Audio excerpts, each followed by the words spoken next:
Simplicity scales, complexity fails. Keep it simple, follow the map.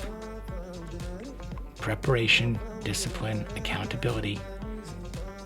Be consistent in those areas, and the outcome becomes inevitable because of the actions you take and the choices you make each day. Hey there, Golden Ones. This episode of Drops of Gold is powered by One Golden Thread, the regenerative nature fashion brand that I created that we can all live in regenerosity. Enjoy the program, and we've got a special code for you later on to share. You were golden. We are all connected, better together as one golden thread. Okay, friends, welcome to Drops of Gold. This episode left me in awe. That's not because Greg Scheinman is a wildly accomplished entrepreneur, speaker, coach, author, life, mindset master, but because of how human he is. In a world of highlight reels, Greg brings the real. He honors his doubt. He owns his uncertainty. And in doing so, he reminds us that the most powerful thing we can do and be is to be in process. Now, what you'll get from this episode is what you need. And it isn't just a roadmap. It's permission. Permission to be raw, ripped, and ready to roll with life's punches. To build an operating system for your own one golden life. And to redefine success on your terms, no matter what age or stage you're in. Let's go. Let's do it. Here we grow. I like that. Oh man, it is such an honor to have on this episode of Drops of Gold somebody I've admired for some time, who reached out years ago, inviting me on his podcast, and since then we've gotten to know each other. Welcome to Drops of Gold. This is Greg Scheinman. Greg, what I love the most and what I'm most excited about dropping in with you is that you are impervious to the curve of your integrity. You teach and you coach and you write and you invite men to ignite themselves and see themselves not as a midlife, if you're talking to men in your 40s and 50s, but you're inviting them to be their MaxLife. And as I was contemplating and I woke up today, what came through to me is that you're one of those souls on this planet that I would say would take a bullet for his integrity. Greg Scheinman, welcome to Drops of Gold. Thank you so much. Man, it means the world to me. It's tough to hear. Like, to sit here in silence and listen to you say those things, it's hard to hear. Like, I think I'm still, you said at the beginning, here we grow. Like, I think I'm very much just still growing and very much at the beginning of all of this. So when I hear that, and to think that the work that I've been doing and the growing and that I have been doing, that it's actually landing with anyone, and it's landed with you, and it's been a couple of years now. It's still hard to hear, but it's great to hear. And it's like, wow, okay, like, this is how it works. One day at a time, one conversation at a time. And then this progress that is a process. Here we are, hundreds of days later, just from doing the work. Yeah. It's really interesting. It's one of the other things I want to dive into, which is a devotion to process, that you almost don't need to focus on the progress, because the process is the progress, because you stay so in it. And one of the things that I'm so enriched to dive into and learn from you, and to share your wisdom with our audience, and maybe even you'll share this out because it'll be further crystallize in a new way for those that are already on your ride, which is talk about your process. And maybe we could start with the way that you frame it. I really appreciate that you've gone with fierce focus into the 6 F's. What are they? What does it mean? and maybe start, most importantly, well, what does it mean to you? Because that is, this is all deeply personal. I get that. And we're going to talk about your father passing at age 47. And what does it mean to, as you write, the invitation for men is to be the man that your father would be proud to call his son.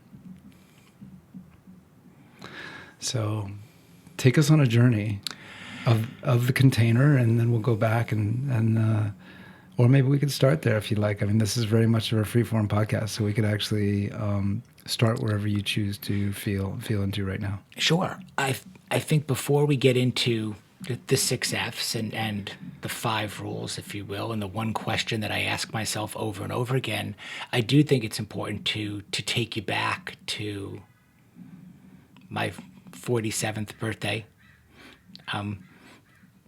Sitting in the parking lot of my fancy car in my office building in Houston, Texas, and it's the 10-year anniversary with my firm. And I'm in the suit that I don't feel comfortable in. And I've got everything from the outside looking in that looks great. The beautiful wife, the 2 amazing kids, the partnership in this large risk management firm, the sizable, book of business, all of these things. And I couldn't get out of my car. I was just stuck there with this feeling of, is this it? And I'm the same age as when my dad passed away, 47. Here I am, and I can't get myself really to move. That was the moment. And it was a culmination of a lot of moments of a lot of years, but it hit just then. And it became, to me, what am I going to do now? I can squander my what's ahead, or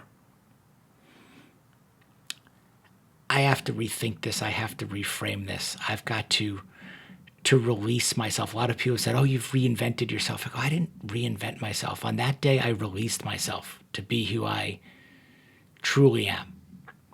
And here's the thing, before any of these other things came up, before the book, before the framework, before the coaching, that day I just made that choice that I was going to do something different with the next phase of my life. But I didn't know how. That was the tough one. I didn't know how. I had all these questions. I knew I had to make changes. I knew things were not working, but I didn't know how. And it was always very hard for me to ask for help. I didn't know how. I never was taught how to ask for help. We didn't get help. Never really even dealt with the trauma after my father had passed away or anything. I said, okay, so what can an egotistical, narcissistic, successful from the outside looking in guy, insecure guy, what can I do to go get help? So I started a podcast because I figured if I didn't know how to do the things that I wanted, I would find the right guys out there and I would ask the right questions to the right guys. And if I put a microphone up there and I became the host, now I have an obligation to ask these questions. It doesn't look like weakness. It doesn't look like vulnerability. It looks like really good journalism, I was hoping.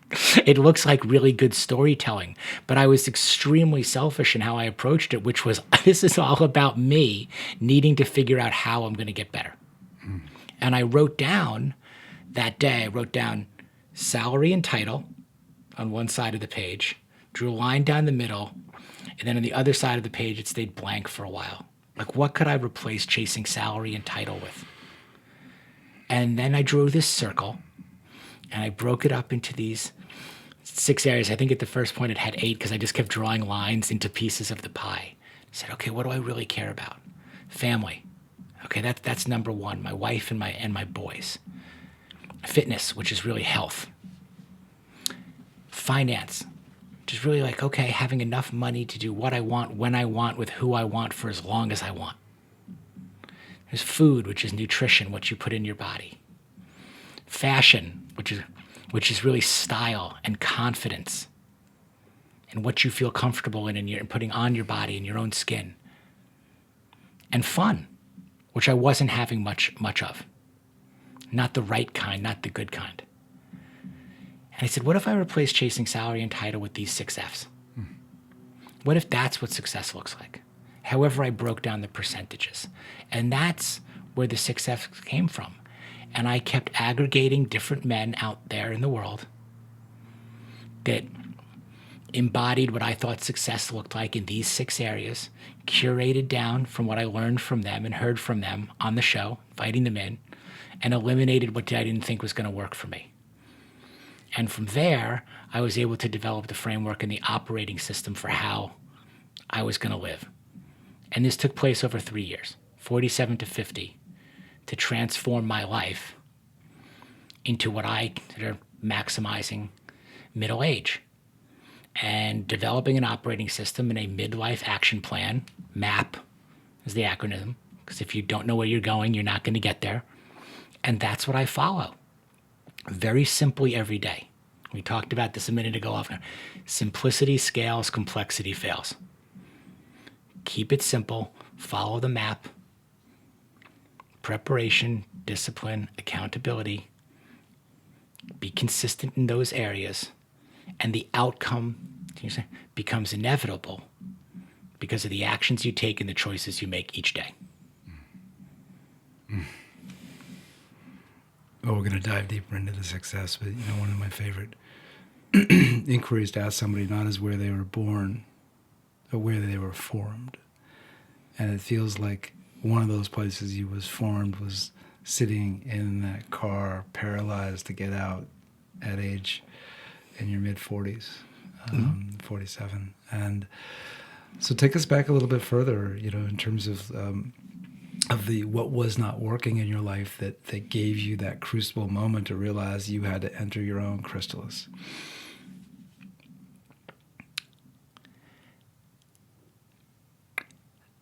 I was operating inauthentically. And one of the things I say is that chasing authenticity where authenticity does not exist is exhausting. And I found myself exhausted. I was doing what I was supposed to do, or the plan, or the map that I thought I was supposed to follow. You go to school, you graduate, you get a job, you get married, you have children, you buy a house, you have the 2 cars in the driveway, you get promoted, you work your way up, you put your kids into private school, you do all the things. And you just keep chasing. And the next thing you know, 5, 10, 15, 20 years go by. You go, like, who am I? What am I doing? I went from a 32 waist to a 36 waist. I was almost 200 pounds at one point. All my hair had fallen out, but that was a whole nother story. That was a whole nother story that was there. I was drinking too much. I was smoking for a long period. I was staying out too late, sleeping in too much. I was involved in everything, but I wasn't present for almost anything. And it was all of those things. It's not, what's the one thing? It's not one thing. It was everything. They're all connected. You talk about the thread all the time. They're all connected. There's a thread in all of this. And it comes down to also how we do one thing is how we do everything. I wasn't really doing anything that well. And at the same time, I wasn't doing anything all that poorly either. So what do you hear a lot when that happens? It's not so bad. It's okay. We're doing better than most. What do you really have to complain about? Look at all that you should be grateful for and happy for, and you have this and you have that. None of that matters if you don't really feel it. If you really know you're not doing your best, you're not living your best.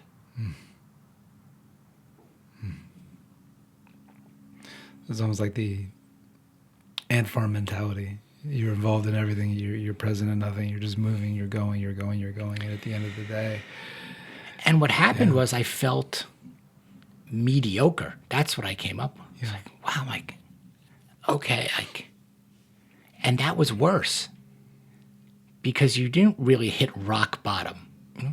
You haven't hit rock bottom, and you also haven't reached the pinnacle of success. There was no exit. There's this feeling of mediocrity that's really lonely and really painful. And what I walked away with was this other kind of phrase, like mediocrity happens by default, maximization happens by design. And I had defaulted into this mediocre way of living, this way of operating. Everybody does it that way. Don't say anything. Be friends with the other dads from the Little League in the school. That's who's around. You know, go out for drinks after work. Network in these kinds of places. Yeah. Wear these clothes because that's what everybody else in sales looks like. All of these things. Friday night dinners have to be 4 couples, and the guys sit at this side of the table and the women sit at the other side of the table, and everyone's complaining at both sides. Like, that's the way it's done. What did you have to let go of to step into that version of yourself? So much. But that's one thing also that I want to point out. I'll give you an example. Like, for me, there's no way I could have gone on this journey if I didn't at least come into awareness that I was a life recovery people pleaser. Because I was focused solely and viscerally on the outside in. So for you, what were some of those key gating surrenders and stepping into, as I like to say, give 0 fucks to clear the decks for your transcendent fucks? Yeah. So I'm a people pleaser too. I genuinely want to be liked. I want to be appreciated. I want to say yes. I don't want to disappoint anybody. I want everyone to go, oh, like he's great. He's always there and always doing that. I thrive on that kind of validation, in a way, and that kind of approval in a way. And maybe it's a loss of my dad issue or other issues or other family. That's a long, we could go deep down that area.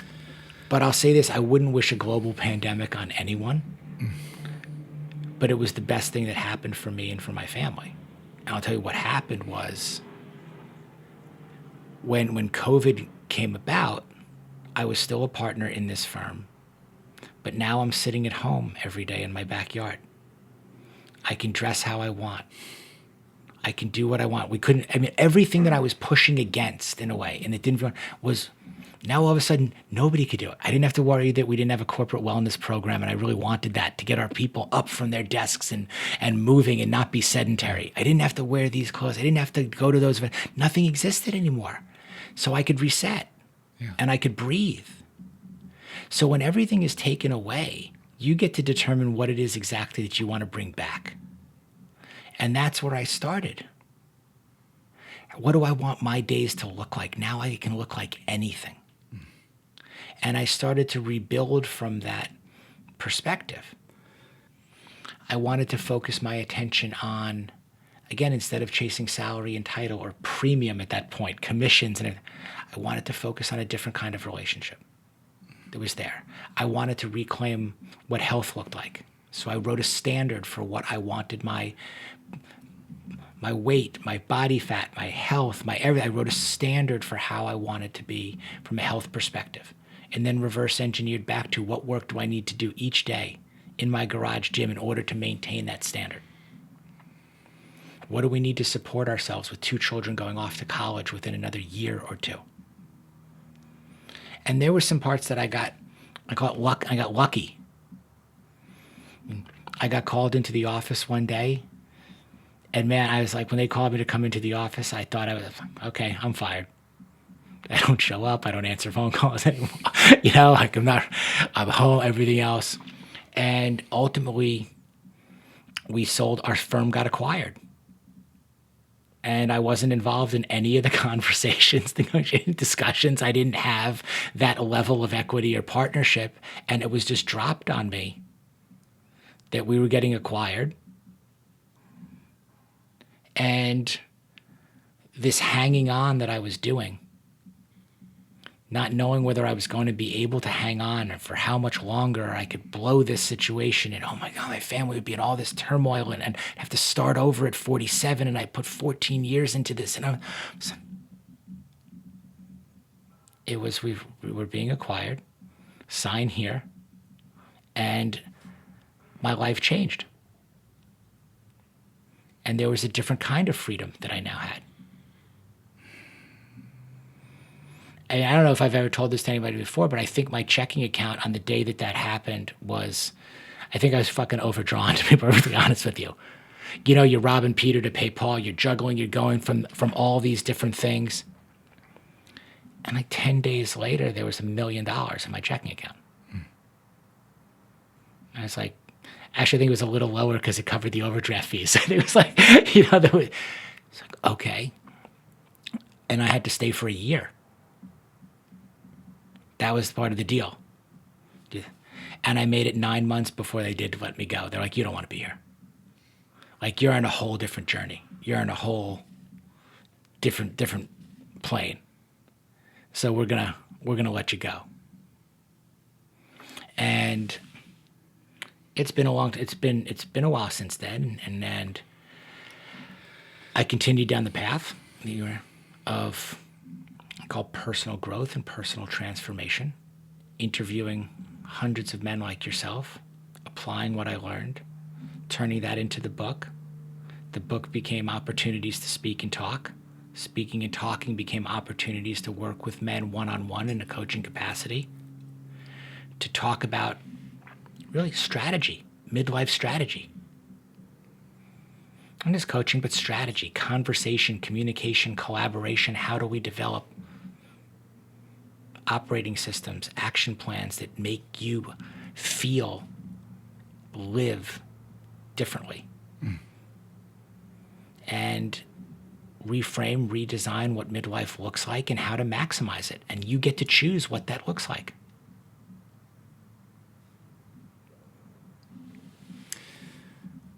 Along that journey, I can only imagine with this jumping off the cliff from this secure job you had, secure position, 14 years investment, there was comfort, there was familiarity, into this jumping off into this abyss off the cliff of wonder and curiosity, and maybe even a framework, but not necessarily like, I don't know how this is going to go.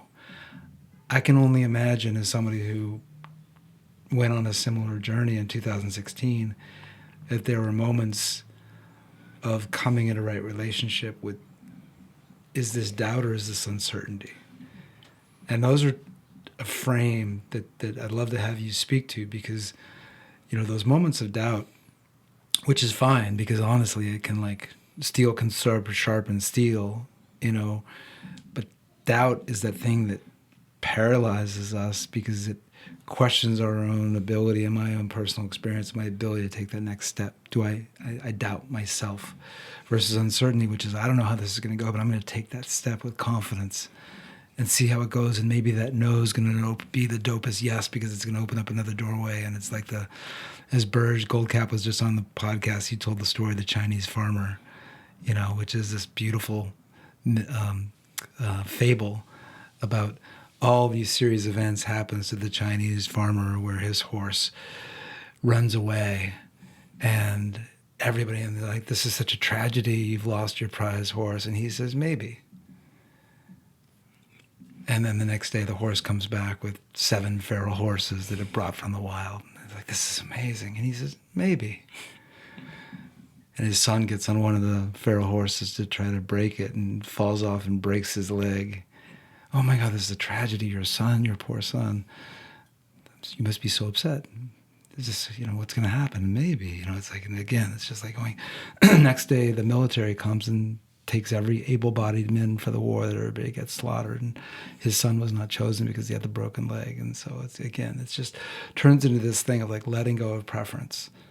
And so I'd love to hear you speak about, as you went on this journey, what was that like for you in terms of this relationship between doubt and uncertainty, and how do you navigate this? Because this is very much who's this guy? And let's be candid, you started with a very selfish intent, which is I want to learn. I'm going to learn from the best. I'm going to put this program, together in podcast. Now, of course, it became the most selfless journey. But make no mistake, it still is very selfish, which is the most selfless thing we can do, is by focusing on ourselves. So take us on that journey Because I know there's a lot of juice there for everybody to pick up. Maybe is very liberating. It allows you space. And that's something I've learned, is that I need space to think. And when you talk about doubt and uncertainty, they're really close. And I need that space to think about which frame of mind I'm in. Yes. Am I uncertain or am I in doubt? Yes. And I wrestle with both of those all the time. I want to make that very, very obvious. And I'm like, man, I question myself constantly. I doubt myself consistently. I am uncertain all the time. And I do it anyway. Yeah. And I don't know if it's right, or if it's going to work, or if I'm going to write something and it's going to positively affect thousands of men, or if it's going to land like a thud, or if the event I went to yesterday was a good use of my time, energy, and money, or if it was worth all of these things. But where I'm not uncertain is that I have to continue to try. And that I have to continue to do. And if I keep trying and I keep doing, I think ultimately over time, I'm going to win more than I lose. In fact, I say I'm either going to win or I'm going to learn. At this point, losing's not really an option, or feeling like a loser anymore isn't an option. It's, okay, what am I doing today? Again, we go back to, can I simplify it? Does this fit the mission, the movement, the lifestyle? I mean, I'll give you an example. I had what you consider very successful backyard business for the last few years. Going from corporate, if you will, to that, to a very successful backyard business. Yes. I would do a podcast on Monday. I would coach guys Tuesday, Wednesday, and Thursday, no more than 10 at a time. Very nice retainers from those guys. I would write the newsletter on Fridays, and it would go out on Sunday. Rinse, repeat. I'd work out 4 or 5 days a week, active recovery, plenty of time for my kids, all of the other things. And then, well, what if we grew this? What if instead of 10 men one-on-one at a time, what if it was 1,000 that we could reach? What if the Everest, if you will, became 1,000,000? What if maximizing middle age became what you thought could be maximizing life, period? What if what we're really talking about here is ageless? What if it's all of these things, that it's applicable at any age, in any stage of life, and I just wish I learned it and figured it out earlier? And we're all still figuring out, what would it look like to take a little crummy newsletter that I'm writing myself and turn it into a digital magazine with amazing photographs and artwork? What would it look like if I took 15 people to go climb a mountain? But can I do it? Can I grow? Can I scale? And there's a lot of uncertainty and a lot of fear and a lot of doubt in that. Well, who's going to listen to me? Can I actually do this? Or what's on the back end of all this? Logistics, operations, capital, distribution, search engine optimization, all of these. There's a trade-off in all of these things. There are decisions and choices, and you're just navigating and weaving through it. And I've made the decision that, yes, I want Midlife Male to serve more men. This movement should reach and help as many men as possible. And because of that, it's helping younger men. It's helping older men. It's helping women who are connected to these men and want their men to be better, and want to learn more about how they can also help and support and live. And so it's a movement. And I don't know whether I'm capable to lead the movement. What I know, though, in my heart is that I'm living my message every day. And I don't have to use the word authentic anymore. It's like starting a sentence with, let me be honest with you. Well, do you make the assumption that I'm not always? I don't have to use the word authentic or intentional or even purposeful anymore. I'm just going to operate that way. And we're going to see where this goes. And I'm going to try to put the right people and support in the right positions to help me with what it is that I don't know. And that's how this all started at the beginning. I don't know how to get fit, or I don't know how to dress, or I don't know how to, so let me go ask people that do. And that in itself is just a reversal of my former mindset to my newer growth mindset, if you will. Just to be able to say, I don't know. Can you help me? I screwed that up. Can you help me fix that? I have a vision for where this is going to go, but what I'm really focused on is reverse engineering back to what do I do today? And then what do I do tomorrow? Is it getting me closer? Is it helping all of us get closer? Maybe that's enough.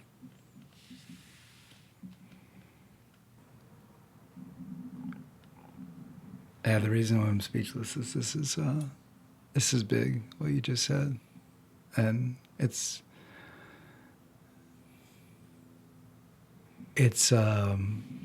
personal for me because I see the potency and the power, and we'll talk about that maybe in a minute. But what also came through is you gave yourself the space to contemplate, as opposed to being so process and progress driven that you would disallow yourself to actually see the potency outside of you and me and we. So, I really love that Viktor Frankl quote, between stimulus and response, there is space. And within that space is our power to choose. And within that choice, that lies our power. So you've, with full allowance and love for doubt and uncertainty, you're like, here we grow.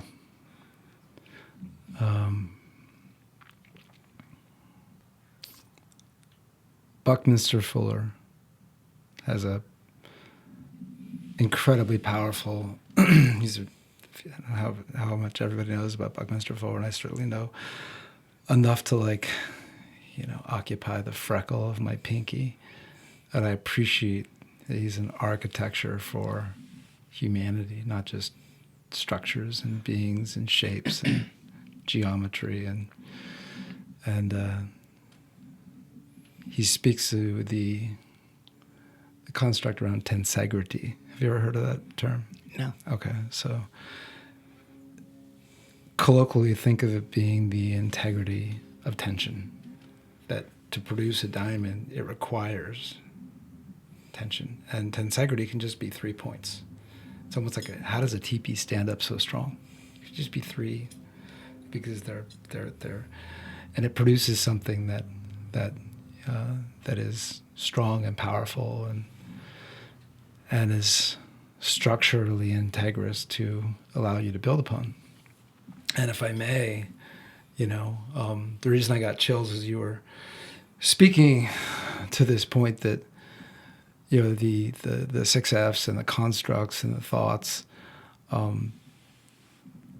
This is not about that construct of midlife, which is frankly, first of all, it's a lie, because midlife 50, really most people don't get to 100, what have you. So is it really midlife? And I love the fact that what you're speaking into is the principles and the protocols and the progress and the process that speaks to you, whether you are a young man that wants to maximize your life at any age to be a 50 or an 80-year-old and be impervious to the curve. And then if you're an 80-year-old, who's like my father, who's 92, I mean, my father is like, he will live until the day he dies. He will be curious, and it is still chooses to ask why not versus why. So I bring this up because this was personal. Like I saw something and I asked if I may, can we go here? Sure. Yeah. I mean, look, I mean,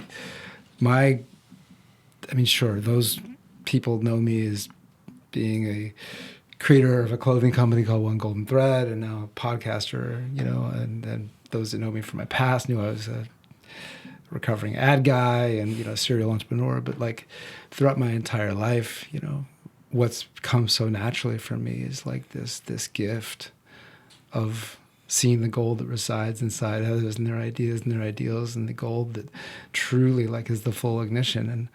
And so, I played with it through various points along my life. It's a brand soul consulting offering called Consculting, of course, because, So I just said, look, Greg, I have a gift for you. I want to share this with you because I couldn't unsee it because I saw you. And I saw the power and the potency of what you've set up, and that what you really are doing is you are truly offering us, and this is your language. It's you're offering us the ability to live our maximized life at any age. So it's a yes, fuck yes. I'm so excited for you, and I'm so excited for humanity. And it's not about whether you have the broad shoulders, which, by the way, you do, to carry this. And we're going to talk about more. We're going to get into your fitness, but I just wanted to acknowledge, like, wherever you take this journey, you're not doing this alone. My dear friend Dario Hope said, and I'll take this lesson to the grave, is like create containers for things to thrive. You've created a container. Thank you. You took those words from my mouth, which is like that we're not in this alone. And there's another group that I'm involved with called Impact 11 with a lot of amazing writers and speakers, and the motto is better together. And when we talk about sharing of ideas, cultivating talent, generosity, it can be emotional, spiritual, mental, financial, physical, whatever it may be. What I hope with this also is to just illustrate and show what's possible. Yeah. What's possible and what's probable. Yes. I mean, can I see it through the lens of a midlife male? Yes, because that's where I am. But is it a number? It's absolutely not a number.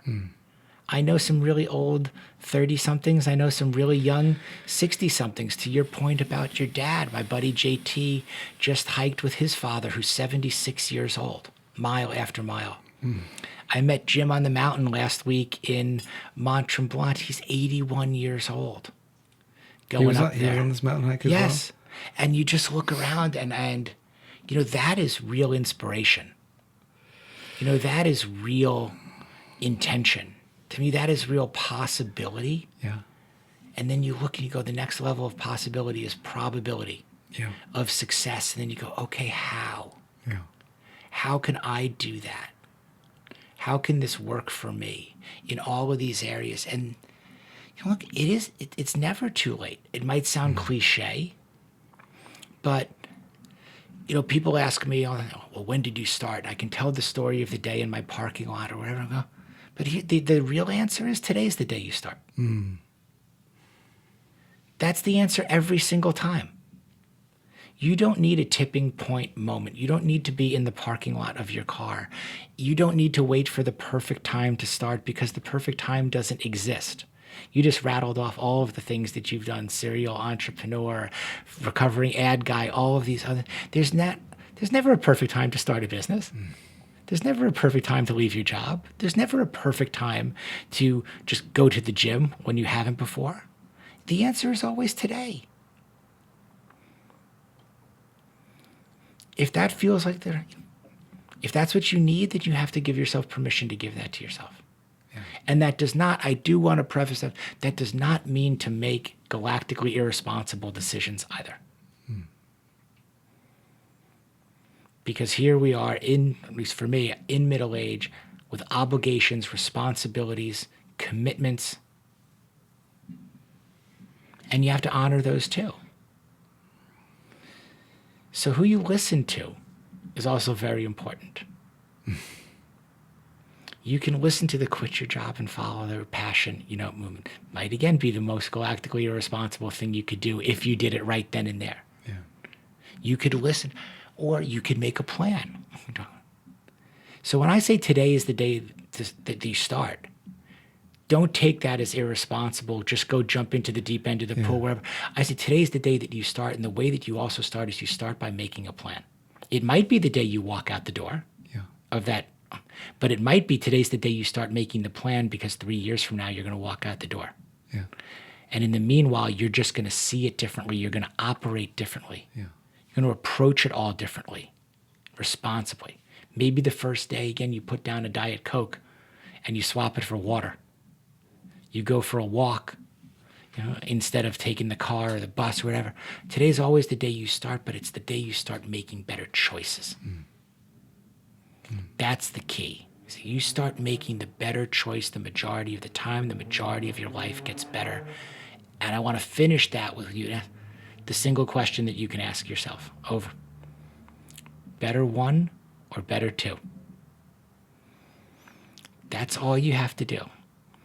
I grew up with really bad eyes, so I go to the eye doctor all the time, and they put this device in front of you called the phoropter, and they flip the lenses around. And what does the ophthalmologist or optometrist ask you? Better one or better two? And they would flip the lenses better, and they keep repeating this over and over again. And at the end of this exercise, people can relate to this. They've been to all these eye doctors. You finally get to the end, and they peel them back, and what do they reveal? They ask you to read the letters on the wall, and there's clarity. All of a sudden, you can go from not being able to read the chart to reading the smallest line in the chart, just by a series of answering that question the right way over and over again. Do I get up in the morning and do I sleep in? Better one or better two? Do I kiss my wife in the morning when I roll out of bed, or do I ignore her and take her for granted because we've been married for 25 years? Do I get up and go to the gym today, or do I blow it off? Do I call my son in the car ride over to do this podcast with you because we always talk once a day? Or is it okay because I'm out here on business and I'm going to do this and I'm jammed up? All you got to do is make the better choice the majority of the time. Do I stay at my job even though it's not? But I need to, because I can't shut off the faucet of the money or this, but I'm making the plan to get out over time. There it is. And those little wins, those better choices, they stack up. And that's momentum. And that's progress, and that's the process, and that leads to the outcome. That right there might be the golden mic drop. So at this point of the episode, I invite my co-spirator, which is you, to actually make the auditory sound of the golden mic drop. I have to come up with a sound? You don't have to. Is it like one of those? It's boom? that could be clearly not a sound effect guy. But I think you just did it. Okay. So go. I'm not going to play favorites, but that was fucking dope. Okay, we can run a poll. We can see if people like it, right? Well, what we're going to do, and by the way, we're blessed to have in the audience, our incredible podcast producer and editor, Josh Robertson. Shout out Josh Robertson. And what we've talked about doing, because this is getting close to our 20th episode in, we're going to do a roll-up of everybody's golden mic drop sound. I just have best of. You get a best of reel of everybody's. It's just the sound. So we get to go.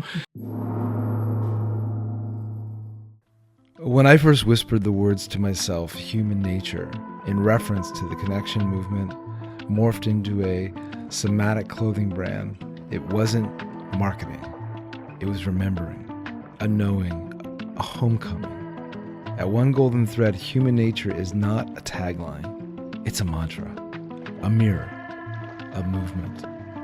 It's a heartbeat behind everything we do, everything we weave, everything we are, and everything you are as a mirror. Because to be human is to feel. To be nature is to remember. And to human nature is to come alive again and again, as if it's the first time. Now, if you have not tried One Golden Thread, I invite you to feel the feeling of feeling the feeling. Special code for you, 22% off first time. Drops of gold at checkout. Go to onegoldenthread.com, and that's ONE goldenthread.com, and at checkout, type in drops of gold for 22% off. Enjoy your journey. We are all connected, better together as one golden thread. One of the things I've shout out to this book, The Midlife Mail, which frankly sounds like I'm just going to call him up, not out. It sounds like that there's going to be a secondary book here. It's going to be called The MaxLife Mail at any age. Just saying. Look forward to where all books are sold. We'll have you back on when holding the book when it says The MaxLife Mail. One of the things that I appreciated within your book is some of the my favorite quotes. So there's a couple here that I want to call and have you give us a little walkthrough. And one of them might even require your phone, because I'm going to start there. Show me your calendar and I'll show you your priorities. I thought that was cool. And I'd like for you to walk us through that. Does that mean that you, on your calendar, would put like, call my son, and that would be like as important a task, but it's actually on your calendar? What does that mean? Show me your calendar, I'll show you your priorities. And what does your calendar actually look like? Is it color coded? Like I want to learn, and I want to geek out here about like, how do we actually structurally create containers for things to thrive? And if you're using your calendar, which I do, on a religious basis, my calendar is not maybe as fully maximized. I'll backtrack that a little bit. At the beginning, I talked about there being 5 rules. Mm-hmm. And show me your calendar, I'll show you your priorities is actually rule number 3. So I'll take you. Actually, rule number 4, I'll take you through them, because I think this is important to understand. Rule number 1, knowing what's important is what's most important. That's where this all starts. That's my 6 F's. That was the swapping salary and title for my 6 F's, and this is what success looks like. This is what's most important. Number 2 was, if you don't know where you're going, you're never going to get there. Yep. You've got to have a map. In this case, I call the midlife action plan. You can call yours whatever you want. You can call your MaxLife action plan, whatever, but you've got to have a map. That's rule number 2. Number 3, aggregate, curate, and eliminate. The ACE principle. There's so much noise in the world, We've got to be able to, everyone's got an opinion about everything. You've got to be able to aggregate from everything that is out there. The key is curate it down to what works for you, and then eliminate what does not. Which takes you to number 4, show me your calendar, I'll show you your priorities. Meaning prove it. It has to be measurable and quantifiable. So if I say I'm calling my son every Monday, for a FaceTime, it's on my calendar. If we have date nights every Friday, it should be on my calendar. Every workouts should be on the calendar in there. Because again, for me, keep it simple. It's got to be simple. Follow the plan. So I can go from breakfast at 8 a.m. this morning. Let's start it earlier, 6:30 a.m. workout. Breakfast at 8 a.m. Come here to Venice by 10 a.m. 30 minutes to get back to Santa Monica to the next one. 4 p.m. meeting. I can rally because I've seen it this morning. 4 p.m. back at the hotel for another meeting. 6 p.m. dinner. Tomorrow morning, 6 a.m. keynote, virtual keynote, 9 a.m. Eastern time. So 6 a.m. Show me your calendar, show you your priorities, is because what we schedule gets done. When it's there, it's very easy for me to say, don't break the promises that I make to myself, don't break the promises that I make to others, and don't make too many damn promises, period. So when that calendar is overloaded, it's easy to see, where's the open space? There isn't any. Okay, well, wait a minute. This is not aligning with my priorities. Where there's too much open space, guess what? I'm not getting close enough to my goals or adhering to my standards. Because if I want to be 175, 10 to 12% body fat, not injured, look good naked, be able to do whatever I want to do, then here's how many times I need to exercise this week to maintain that standard. So show me where it's going. There's a 6th rule, grace, gratitude, and latitude I read about. So number 5, yes. Number 5 is grace, gratitude, and latitude, because we are too hard on ourselves. Yeah. And if you don't allow yourself for the mistakes, the missteps, the failures that inevitably happen, the doubt, the uncertainty, and be able to get back up and start again, it's just a chain. Like you said, what we're doing here is we're creating a chain. Yeah. And invariably, I will break the chain myself. Yeah. Have an off day, and when we break the chain, what do you do again? Today's the day we start. We start over. I would love to, as we begin to enter the ignition chapter of this podcast, I'd love to do like just a stream of deliciousness, consciousness around each of the 6Fs and practical things within each for people to take with them, whether that is a process, a protocol, a life hack, a book, a product to buy, a book to read, a workshop to take, let's go through it and treat this as like a life flashing before our beautiful eyes, like distillation of how that we can take this within our lives. And within there, of course, I'm happy also to hear you talk about space, because like my perception of you is you take no moments off. And I don't know what,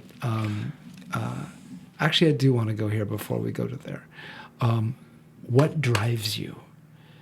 Because I was thinking to myself, like I love people who can actually speak to say, they'll say, you know what drives me? Is my own disallowance of unfulfilled promise. Or what drives me is my fear. What drives me is my relationship with my mother, that she never got to see me be a certain way. So I would love for you just to go as deep as you'd like to go, from put your hand over your heart and just share like what drives you. I think it's a combination of things, and some of them you just hit on. I want to make my dad proud. I want to make the memory of my father proud. We share the same last name. I want to make my boys proud. We're 21 and 18. They're not even boys anymore. They're young men. I want to make them proud. I want to be a good husband. I want to make Kate proud. There's a lot of ways to do that, to be driven also. And there are guys out there that do it with love. They do everything with love, and again, they do it with gratitude, and then on the other side, I've even heard like Tom Brady talk. He's like, I do it with grit, and I do it with anger, and I do it with a chip on my shoulder. And I think I'm driven by all of that. There's a part of me that wants to do it with empathy, and with love, and with kindness, and generosity. And there's a part of me that's just pissed the fuck off also.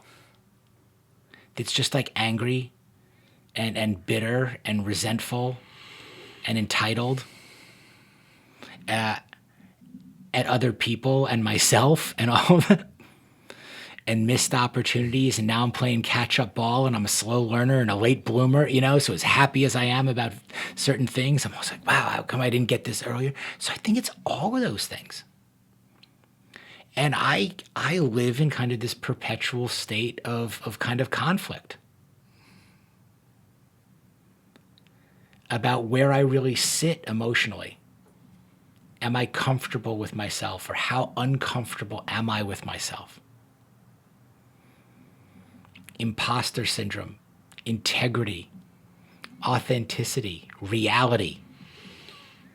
You say I never slow down. Am I ambitious or am I ambitious and doing too much, or why do I always feel like I'm never doing enough? Some nights I sleep well, some nights I sleep horribly. I operate in a state of conflict and confusion a lot. And the reason I do a lot of what I do and keep doing what I do is to try to get clear. Is to try to work my way through conflict and confusion and into a place of clarity. And I have to work hard hard on that every single day. That doesn't stop. That doesn't go away. I get depression. I get anxiety. I get stress. I get, again, people that look like they have it all and that don't feel it. That's where I reside. That's why I work out so much. Okay, that's why I sit in those saunas. That's why I get in the cold. That's why I write. That's why I talk to other guys. It goes back to being selfish. It goes back to the notion that self-care is not selfish. It's one of the most selfless things that you can do. I need a shit ton of self-care. This is what I need to just be able to function every day and make it look like I have some things figured out and make it look like I'm doing all of this for everybody else, or that it comes easily and smooth. No, it doesn't. It's a knockdown, drag-out battle every single day. And I don't think it stops. We just work hard to make it better, to make it palatable, to make it work for us, for me to help anybody else by going, you know what? That sounds like where I'm at. And nothing I talk about is proprietary. Nothing I talk about is complex. None of the coaching or strategy and tactics and things that we talk about are simple is really hard, which is why most don't do it. So we need support and help and accountability and discipline and preparation. And then the consistency comes, this bullshit about motivation and consistency. Like, I'm motivated most days. It's the discipline that makes you do it anyway. And then the more disciplined you are and the more prepared you are, then the more motivation comes the other way. Where people say, oh, you're so consistent. I'm not that consistent. It's like, yes, you are. You're incredibly consistent. You're just making consistently the wrong choices. You're consistently drinking. You're consistently smoking. You're consistently not exercising. You're consistently second-guessing yourself. We're going to work to change that. It's the work I'm doing on myself still, and it doesn't end. You don't graduate. There will be no day that I can work out and say, oh, I'm finished. I've reached the finish line. I will stay in this shape for the rest of my life, and I don't have to do anything else. The day you stop is the day you start moving backwards. So when I'm feeling good and I'm feeling happy and the momentum is picking up, I'm testing and retesting, what have I done to feel that way? What's working, what isn't working? Lean into what is working. Back away from the stuff that's not working. Pull the shit off my calendar that's not filling my tank, that's draining it. Put more stuff on. Like those types of things. Longer answer than you wanted. Sorry.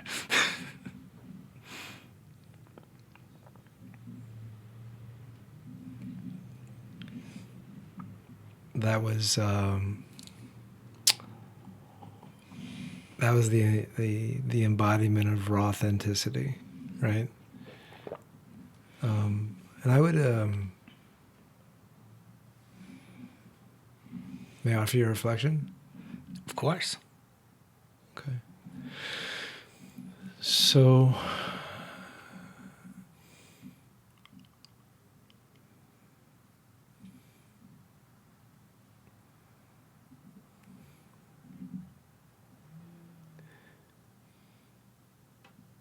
what you said in the beginning before we started rolling was simplicity scales, complexity fails.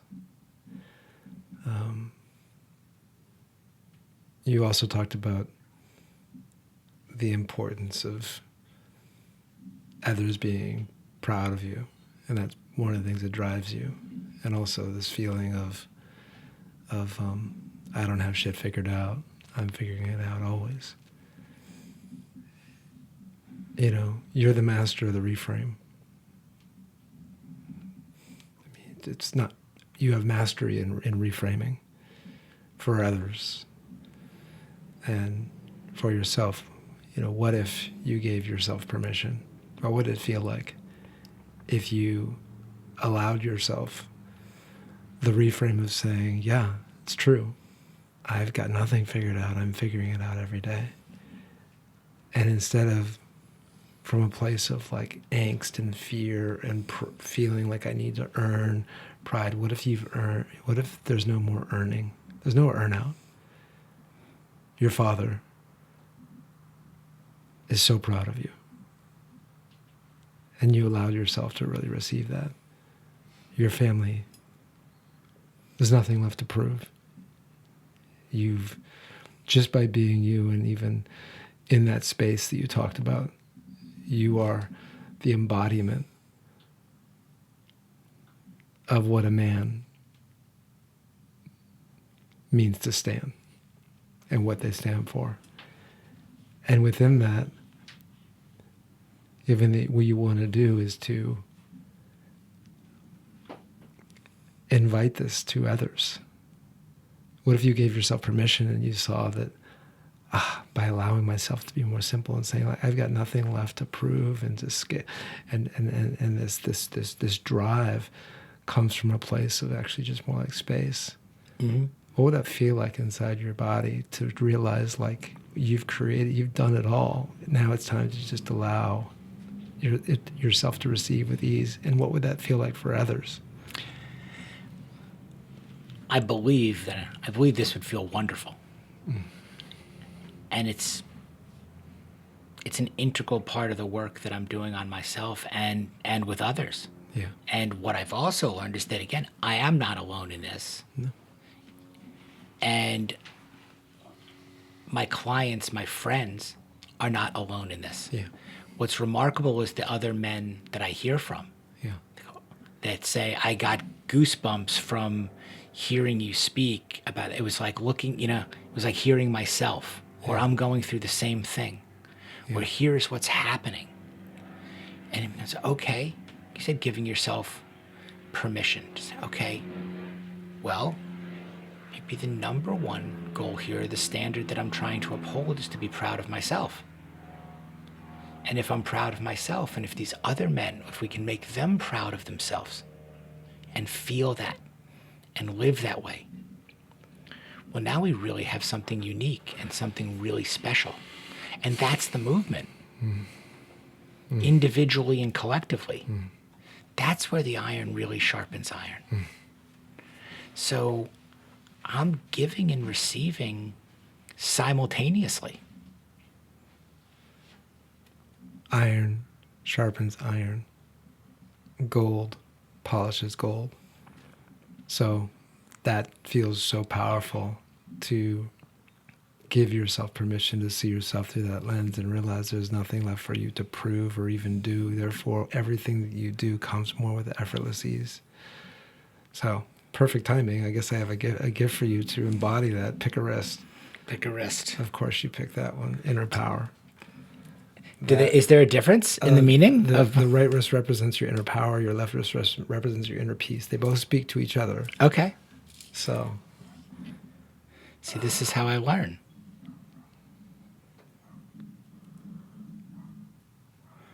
So this is the way this whole journey started for me. Was I realized that this was the message that we all get to go deeper into, which is there's always gold that resides inside ourselves, and that's the gold that's inside us, which is the thread that unites us. So I'm tying this, and you see the legacy knot. It's a special infinity knot. One seal seals it. So you grab this side. You grab that. I'm going to grab that. All right, so this is a blessing for you, from you, to you, as you, through you. So take this moment with everything you just shared and visualize in your mind's eye, first with so much pride, that feeling inside of releasing any and all past stuck stories, any and all past lies in disguise, to embrace a feeling of revealing that always invites you and ignites you to receive love. First and foremost, from yourself first. Breathe that in, breathe that up. Exhale. Now you chose the risk of manifest destiny. So visualize in your mind's eye everything you're looking to call in and everything you're looking to call up for yourself, for your community, for your family, for the earth. And typically I ask people to visualize the most beautiful mountain you've ever climbed. But this time I'm going to ask you very specifically to visualize that mountain you just climbed last week that was basically the height of Mount Everest without the elevation. And you ran up and down it or walked up and down it for all those times. So visualize that mountain in your mind's eye. You got it? All right, you're halfway up the fullness of the mountain, all those ups and downs. And you look up to the top and you tell yourself you got halfway still to go. But then you zoom out and you look back and you smile. Smile. Because you see the truth that you are that mountain. There's nothing to do outside of be, breathe, liberated, and free. Breathe that in, breathe that up. Exhale. Make it real.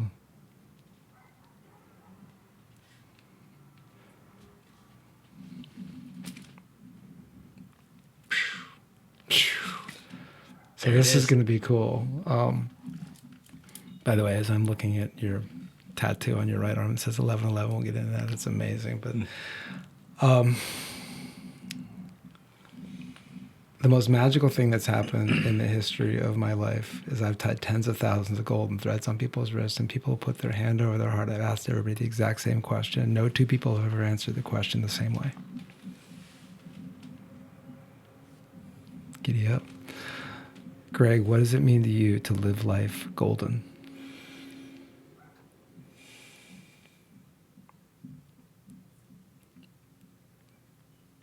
Contentment. To feel content.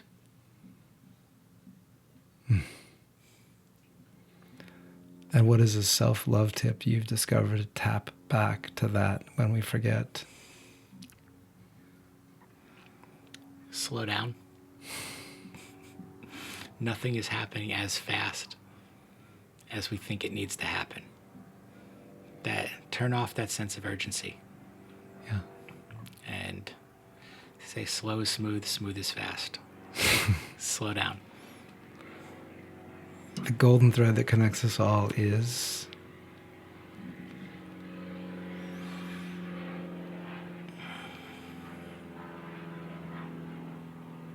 desire. You're a golden brother. Let's do the Viking handshake. Viking handshake. You taught me this at the beginning. Okay. What do you love about this handshake? This makes me feel manly. This makes me feel strong. Okay. This is good. Yeah. Yes. It's a great greeting. I'm going to start greeting everybody like this. Can I, at the next show, can I yank the guy across the table? Yeah, you can. It's amazing. Before we close, and we do a rapid fire on the 6 Fs, where can people learn more about you, your incredible further deepening offering to come? They can certainly buy the book, Midlife Male. And by the way, again, young gents, this is for you as well, to prep yourself to be steeled in your fire as you're entering that. Dad, if you're listening, this is for you at age 92, or anybody to basically say like, no, you get to still begin again. So where can people find more about you? And Thank you. midlifemail.com is the place to go. And from there, you can just also download my free How to Maximize Midlife guide. That's something I recently put together, recently updated. It is free. You can go there. You can sign up. It'll get dropped right in your inbox for that. There is the podcast. There is the weekly Sunday digital magazine, and all of our articles on all of the 6 Fs, the 5 rules, better 1, better 2, everything we're doing is there. And if you want to reach out to me directly, you can reach me through there. I try to get back to everybody. And whether that's for a discovery call, one-on-one strategy session, midlife strategy, anything, we're just in the beginning of this amazing movement. So yeah. Thank you. Perfect. Should we take 108 seconds on each one of the Fs and take us through any tips, tricks, books, products that you just a quick stream of consciousness? So let's start with. Happy to. Let's start with family. First of all, my Fs don't have to be your Fs.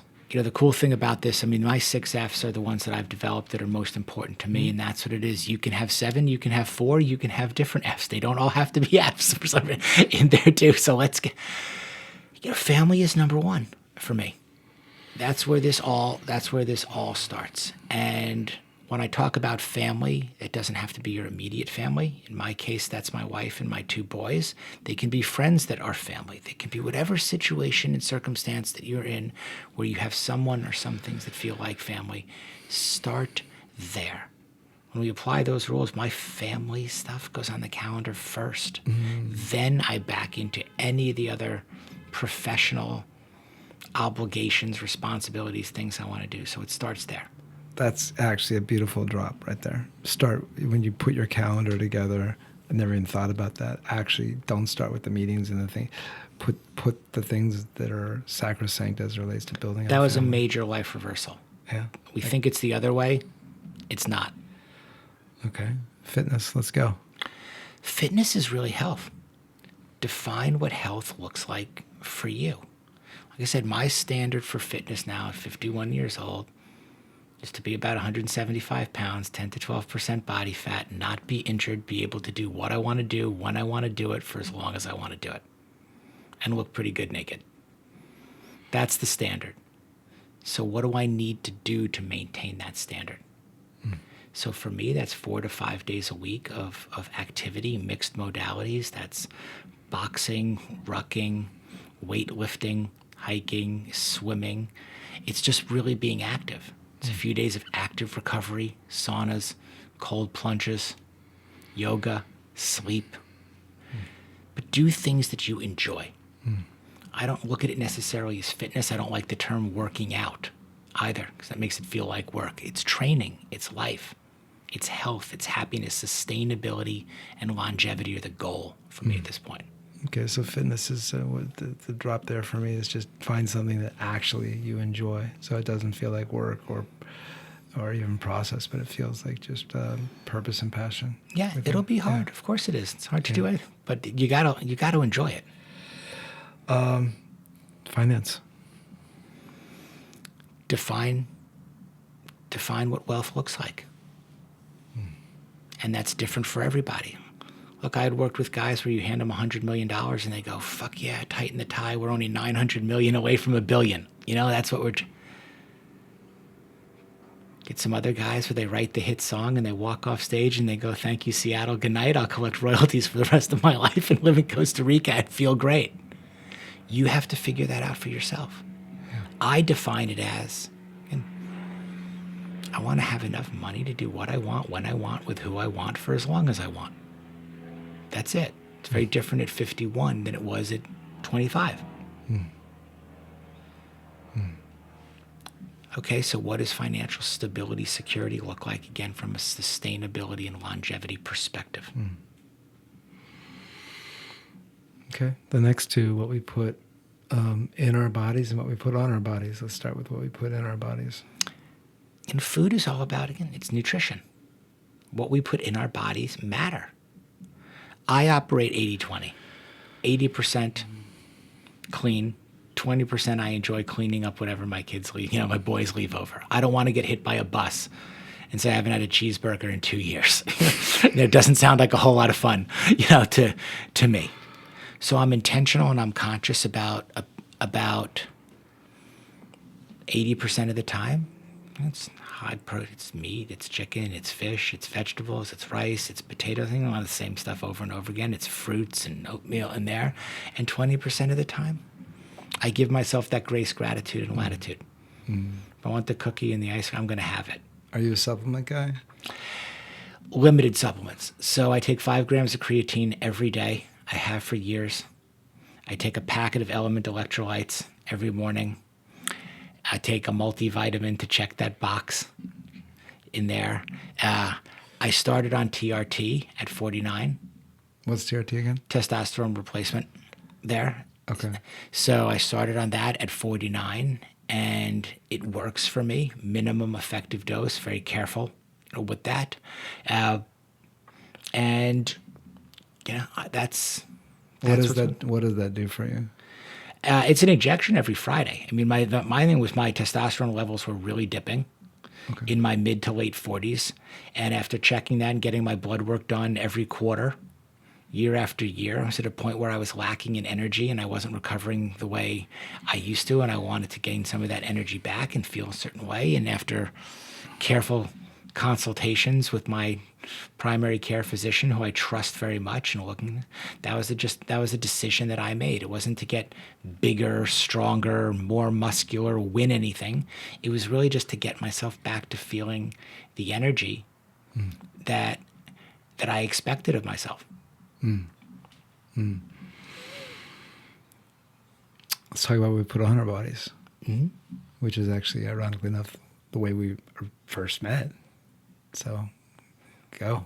Well, look, I got a new shirt today, too. I mean, to me, fashion is really about style, and it's about confidence, and it's about personal brand. And I don't mean that in an influencer-esque kind of way, but rather we all have a personal brand. We make an impression the second you see somebody, on you or not.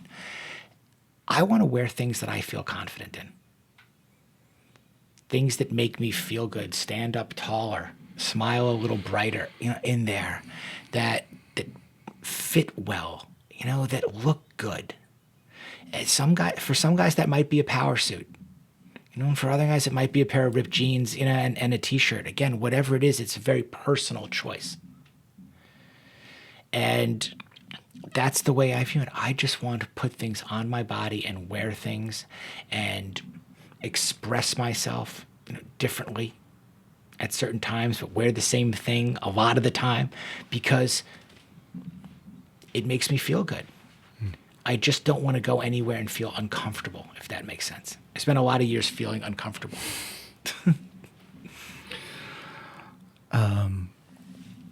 Yeah, I'd love a reflection from you. I mean, based on what I've created, what does it make you feel? How do you feel?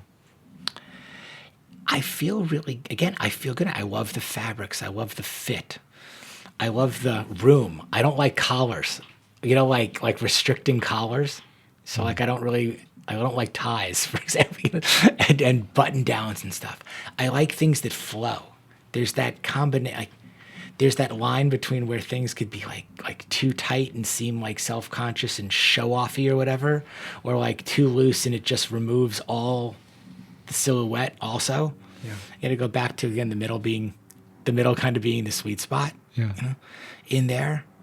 And more than anything, I never want to look like I'm trying too hard. Yeah. So that's what I look for. Did we lose both cameras? Yeah. Okay. Well, you look like a super nature OGT model, so we got that going for us. All right, Thank you. Let's go into the final one, which is at the end of the day, this is all supposed to be fun. If it's not fun, then I'm done. Like, why bother? And this one, we had to think about this long and hard. I got a lot of pushback on this early on from the marketing people, if you will, that fun sounds juvenile or it doesn't fit, into what you're doing. And I was like, how could it not fit? I don't think the debate should be around whether we include fun in this. The debate should be like whether or not fun should be number one when we're talking about this or not. And I don't see it as juvenile at all. I think very much that you have to have a high element of fun in your life. And if you are not pursuing that and seeking that out, a good, healthy, natural, if you will, get out of bed in the morning and be excited. I want to wake up with energy and go to bed tired, the good kind. Yeah. I didn't have a lot of fun. Or again, what are we doing any of this stuff for? And it's changed. What I thought was fun for a lot of years, it's not what I think it is now, and it's not how I live now. So that's another interesting thing. Yeah. Watching guys evolve and maybe swap late nights for early mornings. Yeah. All those different things. Well, to bring this to a beautiful completion, I would actually love to invite you The book is written. It's beautiful. You got 6 Fs. They're great. They're for you, and they're a great container for everyone. Based upon this version of you that's leaning into maybe this new version of you, which is like, how am I going to be and breathe and feel that free peace and all those things? Rank order the 6 in your new modality. Of course, family is going to be number 1, but where does fun go now? Love for you to take us on that journey, because right now fun is the last. It's the last thing. Not saying it's a throwaway, but it's at the bottom of the list. Well, you know what it is? It's a circle. You know, it's like you've spun this around. It's a circle. It's a pie chart, and I like the order. I'll tell you this. I like the order, and I can recite the order. But what I will tell you is they get reprioritized. Yeah, that's what it's not necessarily about the order or reorder. It's about at different times, weeks, quarters, years, they get reprioritized. Yeah. There's a time I've got to lean into the finance, which is the business, right. And it's taking up the majority of my time and bandwidth and capacity. And some of the fun stuff has got to be put on the shelf, for a little while. Yeah. There's a time, even with boys being 21 and 18, where, you know what, I have some more space because my older son is at college right now. But where on the calendar we're putting our visits and time to go with him is important. So I don't think it's reordering them per se. What I think it is for myself and I hope for others, it's the prioritization. It's at some point this might be 30% of the pie, and then next quarter or next year it might make up 15% of the pie. Beautiful. Or this like the fashion part, it's honestly it's a narrow sliver because I know what it is. I got it in there. It doesn't take as much time or bandwidth to do. The fitness is very, very formulaic at this point. I might mix modalities and try some different things. The family is constant as a singular priority. The cost of living, and what that is going to look like today and probably for the next 15, 20 years, it's kind of laid out, in there. Yeah. Now it's the what, the how, and the when. Are we pulling those levers to do them? The hike from last week, that went on the calendar a year ago. That was bought, paid for, signed up for a year ago. And then it arrives, and you expected it to arrive September 4th, and we went out there. But it was planned a year ago. Yeah. Well, spin the wheel, and the infinite Fs. Greg Scheinman, thank you so much for being on Drops of Gold. I can't wait to see where you go, and we're with you better together. And thank you so much for showing us, sharing yourself authentically, and teaching us how to live our one maximized life at any age.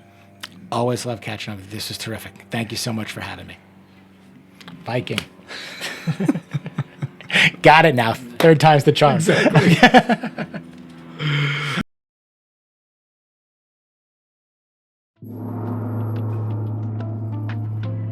Friends, I hope you've enjoyed this episode. As a reminder, this episode was powered by One Golden Thread. First time, go to onegoldenthread.com, type in Drops of Gold for 22% off your first purchase. Enjoy the feeling of the feeling, and thank you, Greg Scheinman, for bringing the raw and the real. Ready to activate your freedom and maximize your life? Subscribe to Greg's Universe. It's free and it's fire. And from there, you can step in his inner circle, the access, insights, network, and accountability you get to receive to upgrade your operating system. And if you want the blueprint behind his transformation from mediocre to maxed, you can grab his book. That's in the show notes as well. And for a full circle moment, check out our original conversation from 2021 on his podcast, The Thread Runs Deep. All 3 of those links are in the show notes. Follow the thread and activate your max life. Thank you for joining us on Drops of Gold. We trust you found listening as delightful as we found creating. Now let me tell you, it takes a village to nourish a dream. Big shout outs to One Golden Thread for powering the pod, to co-producers Mark Shapiro, Josh Robertson, and Victory for bringing it all to life. And special thanks to artist Taib for featuring his electrifying new track, Departures. And infinite love to you for your curiosity and commitment to living in your highest vibrational truth. Aho! Here we grow. We are all designed to be reminded we are already golden inside. I'm Jeff Scult, wishing you a radically yes fuck yes day. Ashe.